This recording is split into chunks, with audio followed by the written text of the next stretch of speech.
Hi everybody. I hope you're well. Um, One-to-ones.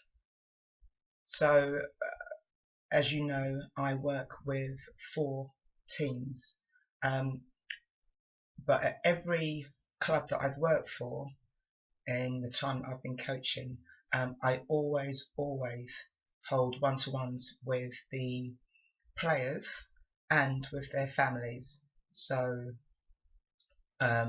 we'll be doing one-to-ones.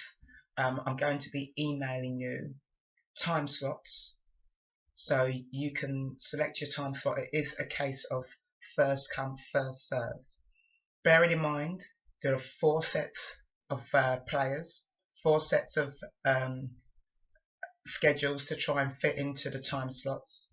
So I'll get that sent to you very soon. Why do I hold one-to-ones? Because throughout the course of the time that I'd be working with a player or with a team, there will be questions that maybe the families or the parents or guardians or whatever would ask because they're watching the games or practices, and they'd be curious about, well, what's going on? Why do we do this? Why do we not do that? Why do we do that so much? And I think that I do reflect a lot on my own background, my own experience as a player, and I reflect on the things that I've learned and I'm learning as a coach. Soccer is fantastic. You do not stop learning ever. You do not stop learning. I think the moment you decide in your head, whether you say it verbally, but the moment as a coach or as a player that you decide that you kind of get it. I get soccer. I get coaching. I understand it. I understand playing. The moment you do that, it's dangerous because you're always being surprised by the game, by the interpretation of the game, by players, by parents, by the environment. So you can't allow yourself as a player or as a coach to get into that comfort zone that you just can't have it. That's my opinion. And one-to-ones is a way of keeping the continuum of learning. So everyone gets an idea of what we've done, why we've done it. You might find that speaking to your son or daughter, that I would have lots of formal and informal conversations with them. It might be standing there with a tactics board. It might be these little videos that I send. It might be that you see me on the sideline, even sitting down with them during a game. It might be that you see me at practice just laughing and joking with them. But it's all about developing the player. I'm very big on that.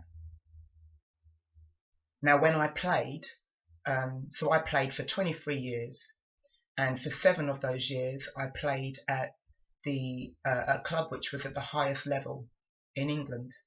But for a very long time I was an extremely average player.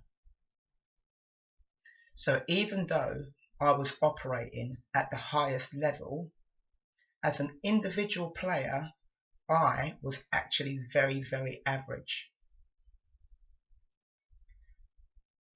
One of the challenges that I found that kind of overshadowed my experience was that I didn't know how I got there. I didn't know what I was doing that was good. I didn't know when I was experiencing poor form or when I was not selected for the first 11. I didn't know what I was doing that was maybe seen as not so good. I understood that I was a fast player. I understood that the team needed that speed, but I didn't feel confident that I understood what I should be working towards or what I needed to do less of or more of, or just tweak it a bit. So I struggled with that, and I would have loved to have had a coach that took the time, at least once or twice, to take me aside as an individual and have that conversation with me. Unfortunately, I was surrounded by players who were playing for the national team or trying to get into the national team, and it was a case of, if you don't know now, Helen, we don't have time to teach you. So for me, that has residue in how I work with players now. So for the last 3 years, I've worked with male players who are 14 to 19 because that's part of my development as a coach. So working with players, male players 14 to 19, I would still have the one-to-ones with them and with their families. When I've worked at girls' academies, I still have the one-to-ones. Because as a player, I think that you need to know what you're doing and why. And you also need to know the good things that you do. You might find that when we have our games, I might just ask the players questions across the field. I might just say, where are you going? Why are you going there? Can you see the danger? Rather than give them the answers. So in the middle of all the chaos, that player needs to be a thinking player. I didn't know what I was doing or why. I didn't know how I got to that high level. I didn't know. So Gerard says, we want to create thinking players. Our curriculum is designed to create and encourage thinking players. That might not always manifest in wins, but I completely subscribe to that. If I have to change how I coach a player, then I have to do that as a coach. But if I have to give a player the answers during a game, it would indicate to me that either the player is struggling with the game, they're struggling with their understanding at that crucial moment in the game, or maybe it's not the right level for the player, maybe it's just too tough for them, or maybe I just need to tweak how I coach them. So I don't give players answers during games. I don't believe in it. But sometimes you have to do it. But generally, that shouldn't be how we work with players. We should not give them answers. We should give them options so that they select the most appropriate answer at the most effective time. We are creating young thinkers, so they think independent of the coach. Sometimes it looks a bit messy, I'll be honest with you.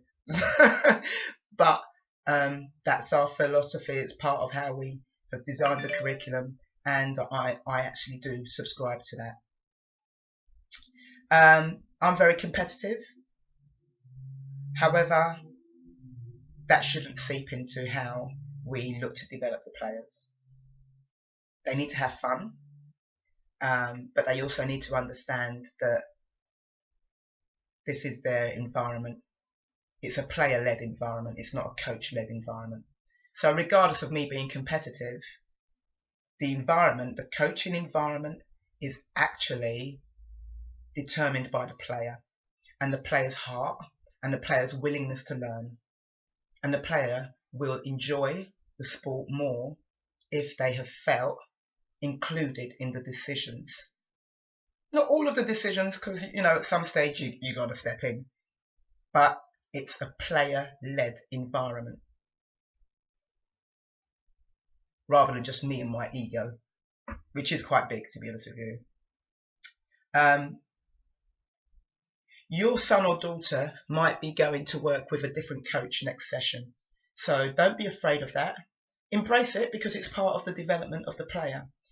The player should not get, in my opinion, the player and the coach shouldn't become attached to that one person. I shouldn't become attached to one team and just have an emotional bond with one team. Likewise, the player shouldn't have an emotional bond with one coach and struggle with another coach. I don't know how many coaches I had when I played. I have no idea, like literally so many. But I needed to learn how to respect a different voice, how to respect a different style of coaching. Not every coach is going to let you play telephone. Not every coach is going to be happy with you trying to nutmeg them. So you have to get used to different styles of coaches. I let some of the players for the first 2 sessions, they would tell me where they're going to play. Because I want to see what they're like. I want to see how they play when they're in their preferred position. But I can see whether or not it's a profile for that position. You like to play on the wide area, but you're not very fast. I'll see what you can do. Well, you're not very fast, so you've had your time there. We now need to move you somewhere else. But not every coach would do that. So the players might end up working with a different coach.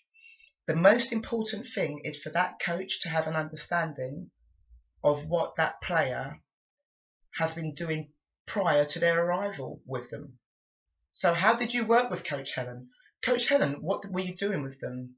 What was the challenges? There needs to be a handover. Now, you might find that handover comes from you as a result of the one-to-ones. So if that coach hasn't spoken to me for whatever reason, they haven't spoken to me to find out how we've worked, why we've done certain things, why we haven't done certain things, then you might find that as the parent or guardian, you might have to say, this is what we did in the first 2 sessions or the last 3 sessions. This is why I was told we were doing it. It might determine how that coach does or doesn't then follow up their work with your son or daughter. There needs to be a continuum of how we work with our players. You don't have to do the same thing as Coach Helen, but you need to know what Coach Helen was doing and why. So, one-to-ones. It's an opportunity for you to speak to me, and without lots of people standing around listening as well. You know, sometimes you just need to have that time with the coach. It's an opportunity for your player to also speak to me. I'll try my best to be accommodating with time slots, but obviously I've got 4 teams. I'm happy to come to your house if need be. You know, it's not a problem. But I will send out the emails. You know about the venues, and you know about the time scales. I can be as flexible as possible with consideration to the fact I have 4 teams. So that's the reason we're going to have one-to-ones. I'm sorry that this video was so long. I hope you haven't fallen asleep. Thank you very much for welcoming me and the other new coaches within the club. Thank you very much for being kind and genuine and also supportive of your players, because there are some parents and guardians who've got no interest. But, you know, thank you for asking questions. Thank you for being direct. Thank you for being patient, because it's a project, but we're committed to the project. We are committed to what we're here to do. Most of you would know that every day we tend to be at Starbucks working for the club, working on projects, sitting there with our laptops, working. We don't have to, but we're committed to what we do for you and for our players at this club. So let me know about the time slots. Send me an email, text me, email me, Skype or whatever. And I look forward to our one-to-ones.